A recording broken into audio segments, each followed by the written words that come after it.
ঘরগুলোতে আমরা মঙ্গলের অবস্থান এখানে কালপুরুষ চক্রে আমরা লিখে রেখেছি এবং ওনার জন্মছক অনুযায়ী লিখে রেখেছি। এই এতগুলো ঘরের মধ্যে মঙ্গল সব থেকে ভালো ফল কোথায় প্রদান করে, এটা তোমার কাছে আমার প্রথম প্রশ্ন। মানে রক্তপাত যোগ এইখান থেকে মঙ্গল রক্ষা করবে আচ্ছা, এই জায়গায়। বিদেশে যদি কেউ থাকেন বা বিদেশ যাওয়ার কোনো পরিকল্পনা থাকে, সেই ক্ষেত্রে এই মঙ্গল কিন্তু একটা ভালো ভূমিকা পালন করবেন তার যাওয়ার ক্ষেত্রে, স্থায়িত্বের ক্ষেত্রে, উন্নতির ক্ষেত্রে।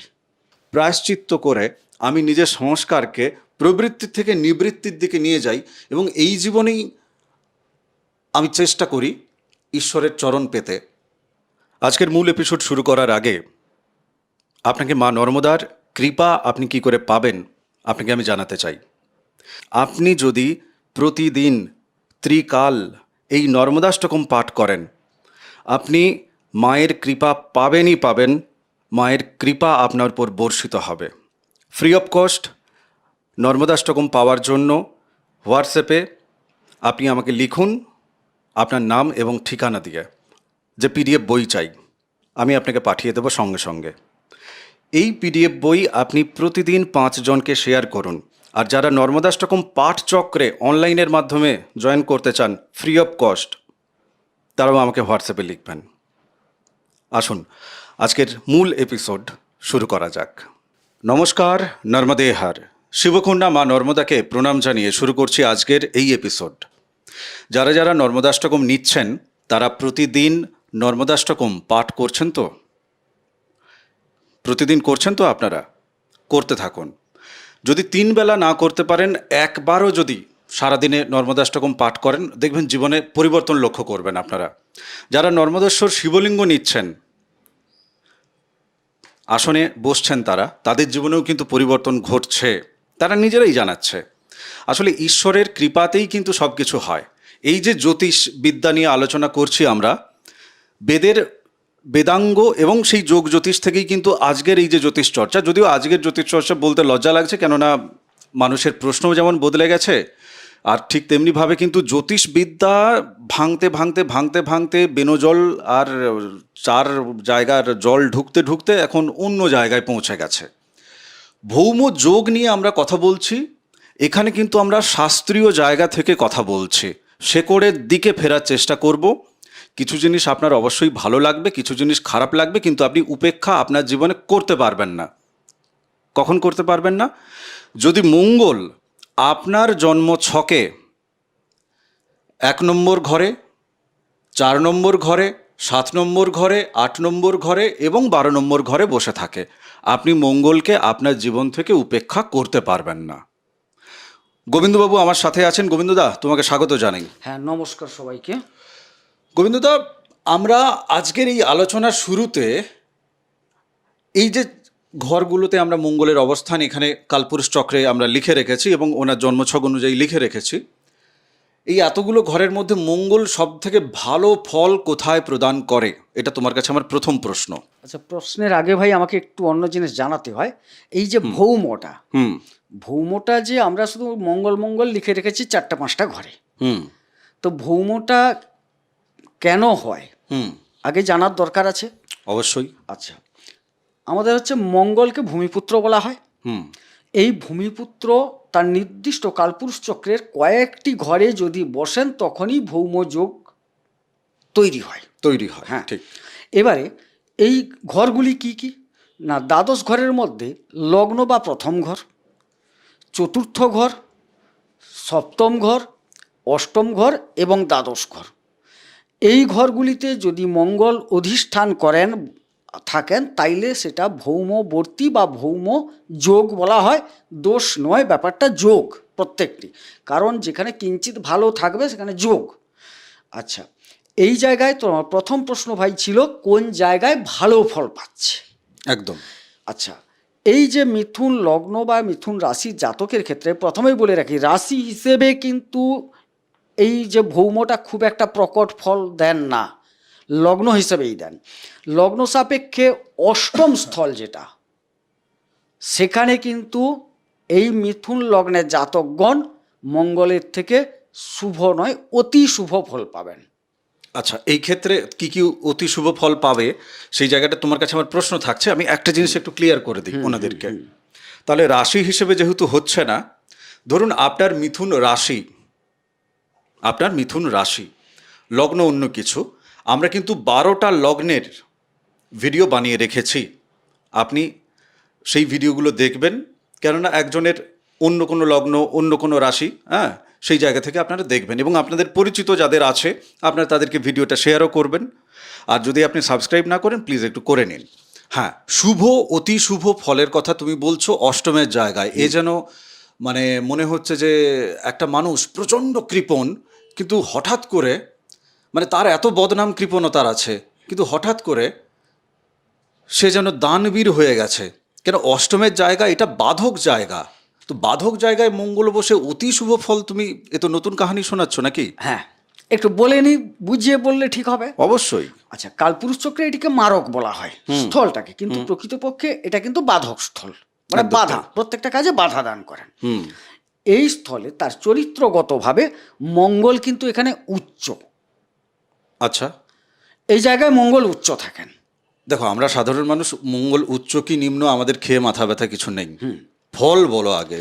ঘটনাটা হচ্ছে ফলটা কেন ভালো দেন, ঘর খারাপ, মঙ্গল নিজে খারাপ, না যাই হোক, ফল বলো। ফল এখানে কিছু উত্তরাধিকার সূত্রে প্রাপ্তি ঘটবে, ভালো ফল যেটা।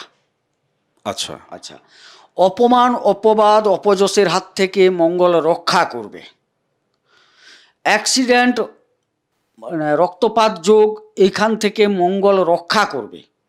আচ্ছা। এই জায়গায় বিদেশে যদি কেউ থাকেন বা বিদেশ যাওয়ার কোনো পরিকল্পনা থাকে, সেই ক্ষেত্রে এই মঙ্গল কিন্তু একটা ভালো ভূমিকা পালন করবেন তার যাওয়ার ক্ষেত্রে, স্থায়িত্বের ক্ষেত্রে, উন্নতির ক্ষেত্রে। আমি একটা জিনিস একটু ক্লিয়ার করি। হ্যাঁ, প্রথম যেটা বলেছো একদম চটপট নেব, এক হ্যাঁ, কথায় হ্যাঁ, উত্তর হ্যাঁ, দিও। বলুন। তুমি বলছো যে উত্তরাধিকার সূত্রে সম্পত্তি পাবে, তাই তো? আচ্ছা, যিনি সম্পত্তিটা পাচ্ছেন আর যিনি সম্পত্তি দান করছেন বা দিচ্ছেন, ঠিক আছে, সেটা কি পারিবারিক সম্পর্ক নাকি আত্মীয়তার জায়গা থেকে? বলে নেন। 1 নম্বর পয়েন্ট। 2 নম্বর হচ্ছে যে জাতক জাতিকা এটা কত বছর বয়সে পাবে। মানে ধরো আমি 60 বছর বয়সে গিয়ে আমি আমার পরিবারের পারিবারিক সূত্রে কোনো একটি জায়গা জমি পেলাম, তো আমি 60 বছর বয়সে পাওয়া আর না পাওয়া আমার তো সমান অর্থে। আপনার যদি ভাগ্যে লেখা থাকে 60 বছরেই আপনি পাবেন, আমি যদি আপনাকে 22 বছর বলি, মনে মনে আনন্দ পাবেন, কিন্তু সম্পদটি পাবেন না। আচ্ছা, 60 বছরে লেখা আছে কি করে? আমি বলিনি, যখন উনার মঙ্গলের দশা অন্তর্দশা চলবে, অন্তর্দশা প্রায়ই আসে প্রত্যেকটার মাঝখানে, কিন্তু মূলত মঙ্গলের দশা, মঙ্গলের অন্তর্দশাটাকে যদি আমি প্রেফার করি, তাহলে সেটাই তাকে তখন ভূয়সীভাবে দিয়ে যাবে। তো সেটা আপনার কোন বয়সে আসবে সেটা তো আমি জানি না, কুণ্ডলী বলবে আপনার। আবার আদপে আসবে কি না সেটাও সন্দেহ আছে। হ্যাঁ, মানে এই শরীরে এই জীবনে মঙ্গলের দশা আমি প্রাপ্ত হব কিনা সেটাও তো সেটা তো সন্দেহ আমার জন্মকুণ্ডলী দেখলে পরে সেটা পাওয়া যাবে। হ্যাঁ, অবশ্যই পাওয়া যাবে, পাওয়া যাবে। আদৌ পাবো কিনা মঙ্গলের। আচ্ছা, কিছু কিছু ক্ষেত্রে দেখা যায় এর প্রাপ্তিটা ঘটে কোথায়, ধরুন তার মিত্র দশা চলছে, তাইলে মঙ্গল তার মিত্র, তার অন্তর্দশা, সেখানেও প্রাপ্তিযোগ ঘটে যাবে ভাই, আচ্ছা, অন্তর্দশাতেও? অন্তর্দশাতেও। কিন্তু সেটা হতে হবে শুভ গ্রহের দশা বা মিত্র গ্রহের দশা। মঙ্গলের সাথে তার সম্পর্ক যেন হ্যাঁ, মিত্রতা থাকে বা শুভ গ্রহ যেন শুভ তিনি গ্রহ, হ্যাঁ, হন। শুভ গ্রহ যেন হন।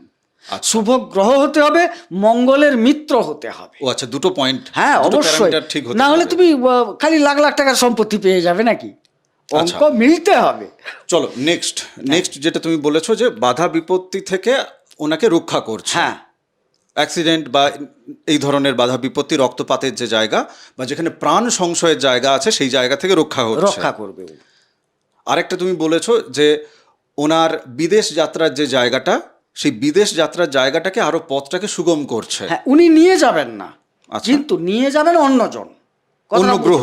অন্য গ্রহ, কিন্তু তার পথটা, যাওয়ার পথটার বাধা কোনো রকম রাখবে না, চেষ্টা করবে তাকে সাবলীল পৌঁছাতে। বেশ। বিদেশ রিলেটেড যদি কোনো কাজে যুক্ত থাকেন সেখানে সাপোর্ট করবে। বিদেশে যদি কেউ থাকেন, এই মঙ্গল বিদেশে ভূমি কিনে দিতে পারেন ওকে, আচ্ছা, এ শক্তি তার আছে এই জায়গায় বসলে। চলো অষ্টম আমার মিটে গেছে, হ্যাঁ তোমার বলা শেষ অষ্টম নিয়ে। আমি একটু চতুর্থে চলে যাই। তুমি যেহেতু ভূমি কেনার কথা বলেছো, হ্যাঁ।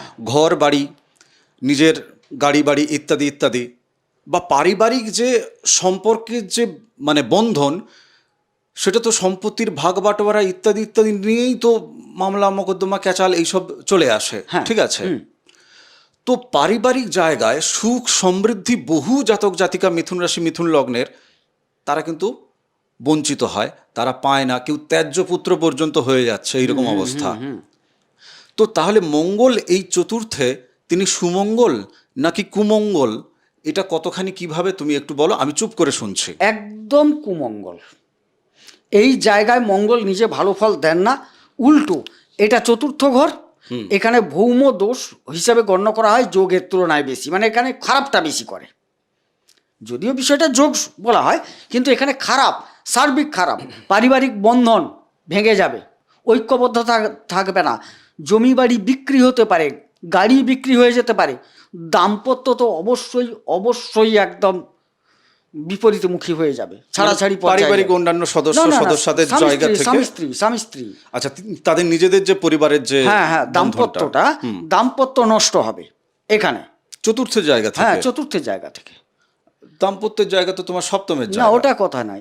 এই লগ্ন চতুর্থ সপ্তম অষ্টম দ্বাদশ যেখানেই ভৌম হোক, প্রথম আঘাত হানবে দাম্পত্যে। তার বিয়ে হয়নি, হ্যাঁ। সে সারা জীবন বিয়েই করলো না। করলো না, না হতে দেবে না। আবার তুমি তো ভাই সে শিবের গল্পে চলে এলে। কি গল্প শুনি? একদিন মহাদেব, তিনি তো দেবাদিদেব মহাদেব, হুম। তিনি দেখলেন তার সাড়ে সাতি আসছে। গল্পটা বলেনি, কি হলো? তিনি বললেন, শনি আমাকে সাড়ে সাতি ভোগাবে, ঠিক আছে, সে দেখলে তো ভোগাবে, আমি জঙ্গলেই চলে যাব, দিলে আর আমাকে খুঁজে পাবে না। দিয়ে তিনি চলে গেলেন। সাড়ে সাতির পিরিয়ড শেষ হয়ে গেল। তিনি এসে শনিকে বলছেন, কি সাড়ে সাতিতে আমাকে কি করতে পারলে? তুমি তো আমাকে দেখতেই পাওনি, তুমি তো আমার কোনো ক্ষতি করতে পারলে না। তিনি বলছেন, তখন শনিদেব তাকে প্রণাম করে বলছেন যে, প্রভু, সাড়ে সাতি থেকে আপনাকে কৈলাস থেকে জঙ্গলে আমি 7.5 বছর কাটিয়ে এনেছি, এর চেয়ে আর বেশি কি চাইছেন? সেরকম ব্যাপারটা এখানে। আচ্ছা, এই শিব ঠাকুর কাকে বলেছিল? এটা প্রচলিত গল্প, ভুলভাল গল্প। প্রচলিত এটা গল্প একটা, যে সাড়ে সাতির হাত থেকে এর এটা কি, সাড়ে সাতির হাত থেকে স্বয়ং ভগবানও রেহাই পাননি। আচ্ছা, সে কথা বলছি। আচ্ছা, যাই হোক। রাম, রামের ঘটনাটা কি? শনি দুষ্ট থাকার কারণে যেদিন তার মানে রাজ্যাভিষেক হবে, সেই দিনই তো তাকে যেতে হয়েছিল বনবাস। আসলে জীবনের, আমি এই জায়গায় আমার একটা কথা বলার আছে, হাসি মজাক একদিকে। ঘটনা হচ্ছে যে ভোলে বাবা, রামচন্দ্রজি বা শ্রীকৃষ্ণজি যারা অবতার হিসেবে এসেছেন, তো তারা মানুষকে এটা বোঝানোর জন্য এসেছে, দুঃখ যন্ত্রণা কষ্ট, আমরা তো দুঃখ যন্ত্রণা কষ্টকে একরকমভাবে দেখি, তো তারাও বলছেন যে দেখো ভাই, আমরাও দেখেছি, তুমি যেমন দেখেছো, তো এগুলো জীবনের একটা ডেভেলপমেন্টের অঙ্গ হিসাবে আছে।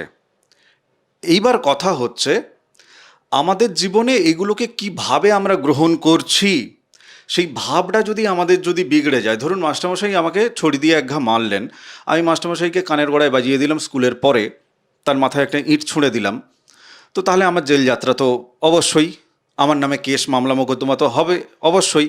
তাহলে আমার ভাব দৃষ্টিকোণ সেটা কিন্তু আমাকে জেল পর্যন্ত পৌঁছে দিল, ঠিক? এবার ধরুন আমাকে পিটিয়েছে, আমি উপলব্ধি করলাম যে আমি পড়া করিনি, তো জীবনে কিন্তু এইভাবেই সংস্কার হতে হতে হতে হতে যেতে হবে আমাদেরকে মোক্ষের পথে। আমরা এই এপিসোডে যে ভৌমযোগ নিয়ে কথা বলছি, 1, 4, 7, 8, 12 জায়গা থেকে, গোবিন্দদা এক্ষেত্রে আলোচনাটা চলছে আর কি।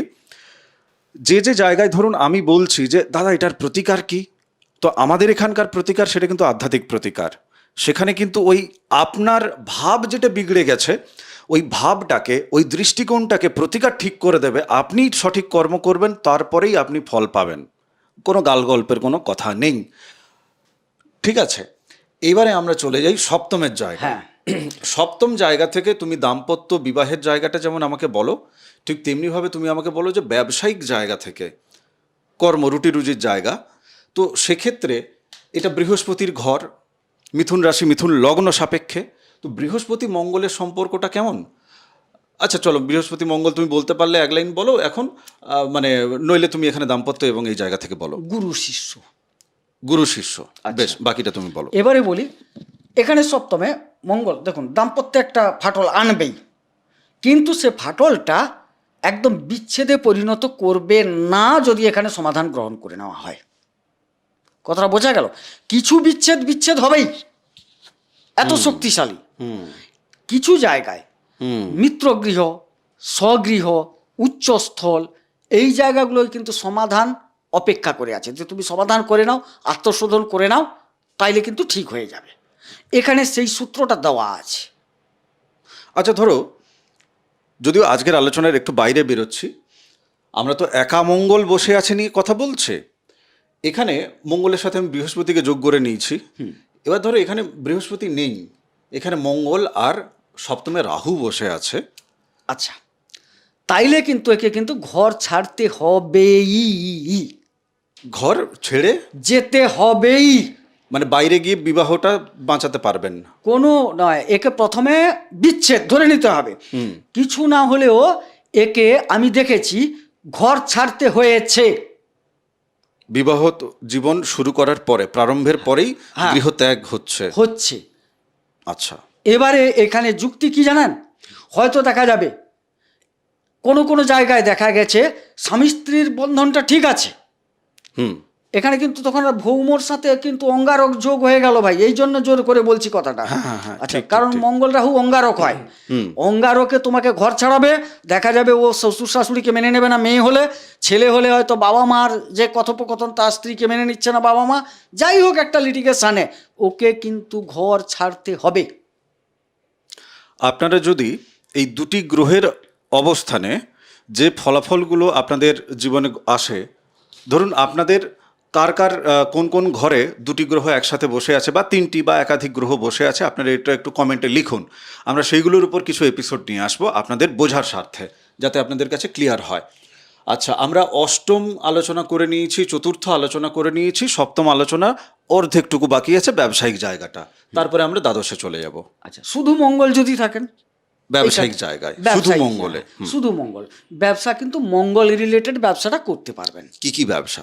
মঙ্গল রিলেটেড ব্যবসা যেমন আমি তোমাকে প্রথমেই বলি, বিল্ডিং নির্মাণের কিছু ব্যবসা, বিল্ডিং নির্মাণ, যেখানে লোহা যোগ আছে। না, লোহা নয়, ম্যাটেরিয়ালসের কিছু ব্যবসা, যেমন আচ্ছা ওই যে ইট, এইসব নাকি?